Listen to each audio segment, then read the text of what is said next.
In May 2010, the streets of Kingston, Jamaica became a war zone. Security forces attacked the country's most dangerous gang, the Shower Posse, and its notorious leader, Christopher Dudus Coke.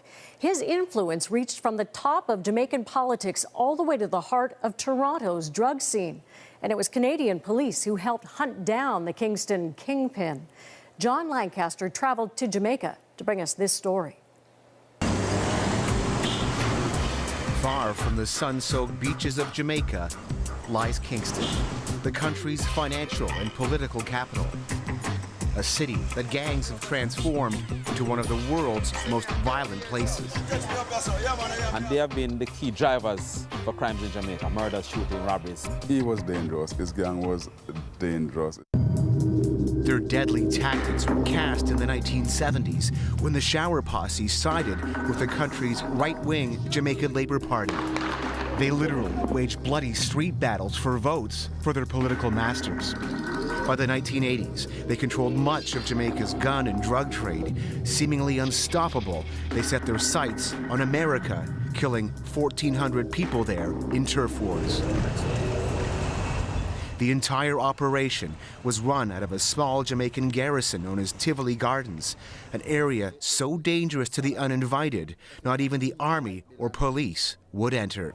This is the heart of Tivoli Gardens in West Kingston. It's where Christopher Coke and the Shower Posse ruled with an iron fist, but it's also where it all ended for them.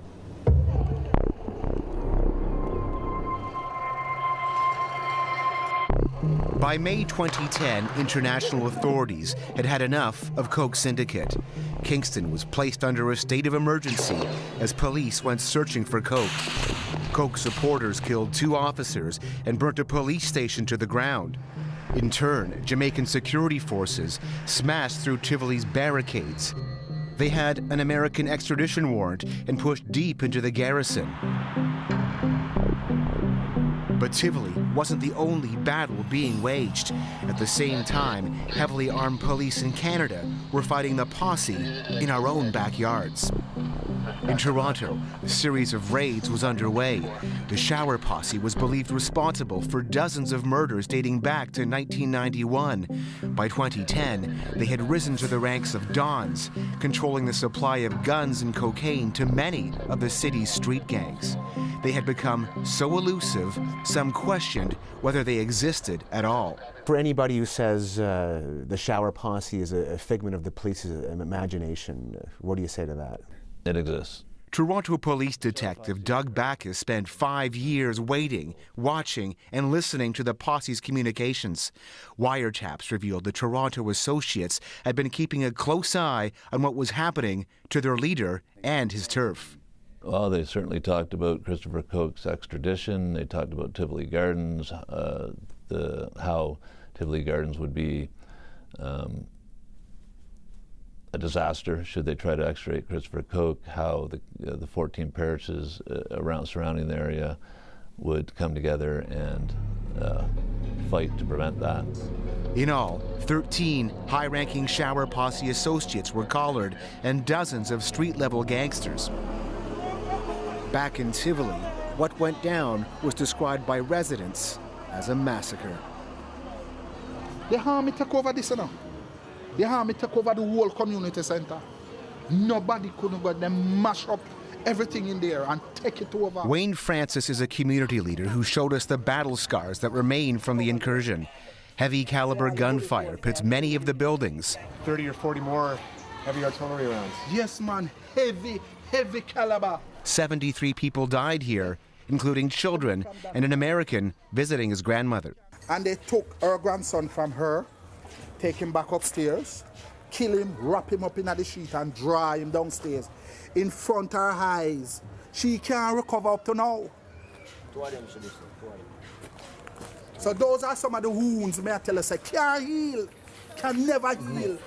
Down the street in Tivoli's Java block, Marjorie Grant says security forces entered her home and dragged her 2 unarmed sons away.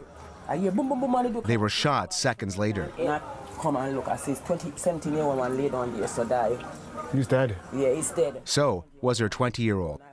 Her neighbors saw it too.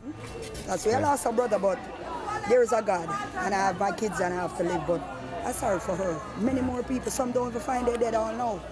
You used to look like this before. Yeah. Marjorie Hines survived the incursion, but remains disfigured by a bomb that was dropped into Tivoli by security forces. Her husband was shot nearby, and like most of the dead, he was buried in Tivoli's Maypen Cemetery. 20 months later, the graves remain unmarked. Some contain bodies piled on top of bodies. But the intense door-to-door searches failed to locate Coke. It was feared he may have slipped out of Jamaica again.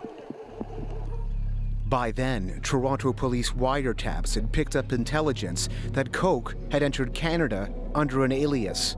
In the months leading up to the incursion, his movements were so closely guarded by the Toronto arm, police could never find him. To this day, the Toronto associates refuse to even acknowledge the posse exists, let alone ties to Coke. It'll be a death sentence. No ifs, ands, or buts?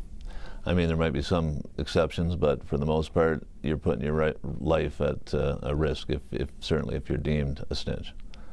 They did admit, though, they were trafficking in guns and drugs.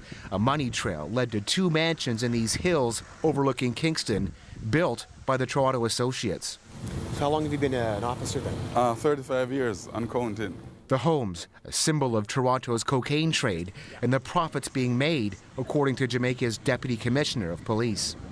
Yes, he in fact had a franchise in Canada, and there were persons there who would have left Jamaica, who would have gone to Canada and then had to send back tribute payment to him. And the tribute payment came back in the form of cash or in the form of illegal guns. While the noose was seemingly tightening, Coke was still nowhere to be found. And we have put ourselves the sights. In Tivoli, Superintendent Terrence Ben's officers were getting closer. They had rounded up hundreds of suspected Shower Posse supporters. They made the Shower Posse's Tivoli headquarters their own. Then, after 30 days, Coke was finally arrested at a checkpoint. He hadn't left Jamaica. He had been hiding out, disguised in a woman's wig and glasses. The Americans quickly whisked him away to stand trial on conspiracy, drug, and gun charges he has since pleaded guilty to. The entire episode has affected me deeply.